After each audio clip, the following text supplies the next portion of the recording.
वज़ीर-ए-आज़म मोहम्मद शहबाज शरीफ ने महंगाई सिंगल डिजिट आने पर इत्मीनान का इजहार किया है। आगाह किया कि अगस्त में महंगाई की शरह गुज़िश्ता साल 27 के मुकाबले में 9.6% पर आ गई है। शहबाज शरीफ ने वफाकी काबीना इजलास में उम्मीद जाहिर की कि IMF प्रोग्राम की मंजूरी से नया सफर शुरू होगा। जोर दिया कि IMF का ये आखिरी प्रोग्राम होना चाहिए।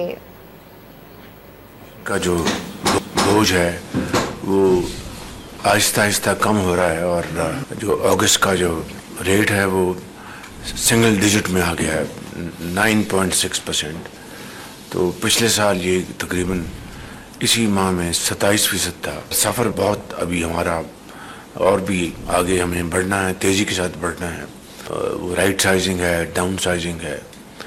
फिर हमारे जो सर्कुलर डेट्स हैं, चाहे वो गैस के हैं चाहे वो बिजली के हैं, उम्मीद है कि वक्त पर वो सारी कंडीशनैलिटीज़ हमने जो IMF की रिक्वायरमेंट्स हैं वो पूरी हो जाएंगी और बोर्ड में ये हमारा केस जाएगा, अप्रूवल होगी तो इंशाअल्लाह फिर ये एक नया सफ़र शुरू होगा।